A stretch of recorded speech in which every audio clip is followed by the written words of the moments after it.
The GU Patrol has arrived. Bloody engine on the back.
Hey there guys, welcome to another episode of Lockdown Performance. I just thought I'd share something with you quickly. Only a short video, but I've gone out and bought a friggin' GU Patrol, haven't I? Anyway, it's here now in the back, as you can see. But what I'm going to do is I'm going to show you how it got here, and then I'll get back to you after the end of it all.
Good old GU TI 4.5. It's got a good motor in it apparently. Just needs to have a wiring issue sorted out, so there's no spark at the moment. Struts need to go back on. Just needs a few little things, you know. Bit of a polish up. It's got the nice bull bar, factory wheels.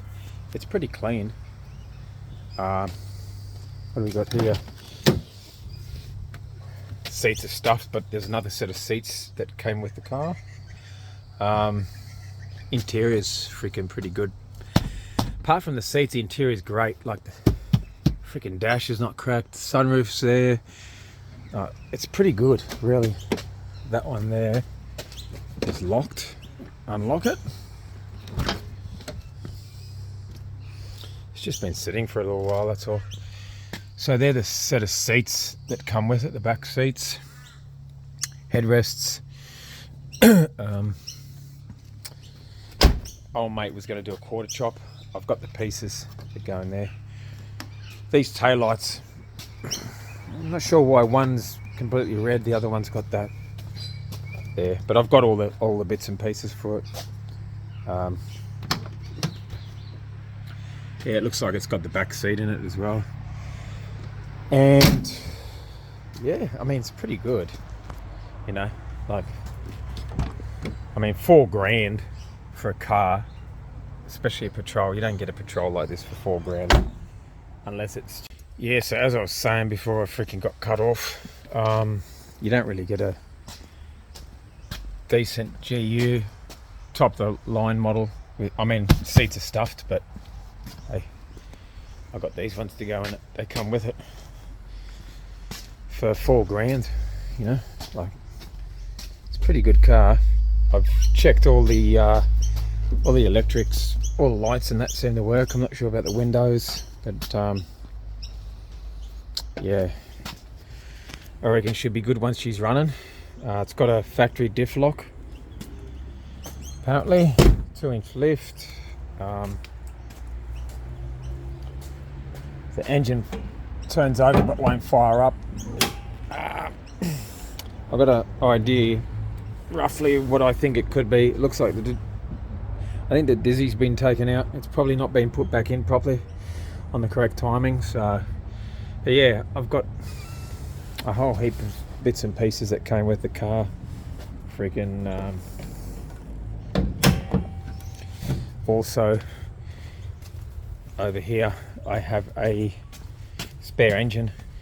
I'm not sure if it turns over. It looks like a rod's gone through the sump or hit the sump here, but good parts engine. I mean, it's got an intake, it's got exhaust manifold, there's another dizzy over there, injectors, good decent looking head on it. So yeah, see what I can do with it, eh? So yeah guys, that's what's been happening around here. Got another project. Is it too much? No, it's not, because what my intentions are, guys, and a lot of you aren't going to like this, but this thing here is nearly done. I've got a couple more little things to do interior wise. You know, the bonnet's got to go on, just little things pretty much. Hopefully within the month this car is going to be up for sale. And yeah, I guess it's the main thing that this channel's all about, but well, it has been till now, but I'm going to try and sell it. I'm going to throw 10 grand on it. If I don't get 10 grand or more, I'm not going to bother selling it, but it needs to move on. You know, it'll be running pretty good, and for 10 grand it's pretty cheap really when you think about it. A nice clean shiny car on coilovers with a turbo, which is not common on these cars, you know. So it's got a turbo kit fitted. Possibly will need little things like fuel injectors and like a rising rate fuel reg, fuel pump, just little things, you know, to if you want to really bring some big power out of it. But I mean, for 10 grand I reckon it's a pretty good deal. That's what I'm going to do anyway. As soon as that car's finished, it's going on the market, and I will continue work on the Patrol and the Volvo. Obviously this Patrol is not going to be taking my priority at the moment. I'll put a cover over it, just leave it sit there, but it's got a lot of potential. It could be a TB45, which it is. It could be a Barra, it could be whatever it wants to be. And for the price that I picked it up for, which was ridiculous, $4,000, you know, for a Patrol that doesn't have any rust, or hasn't had the living shit thrashed out of it or beaten out of it up at freaking Glasshouse Mountain or something like that, I reckon that's a pretty good deal. Anyway guys, next video will be probably some more on the Q45. Hopefully get that SAFC sorted. It was supposed to be this video, but I guess I couldn't help myself. I've got a great deal out in the middle of nowhere. That's where all the good deals are. Have a good afternoon, evening, morning, whatever you guys are doing, guys and girls. Catch you later. Catch you on the next episode. Peace out, guys.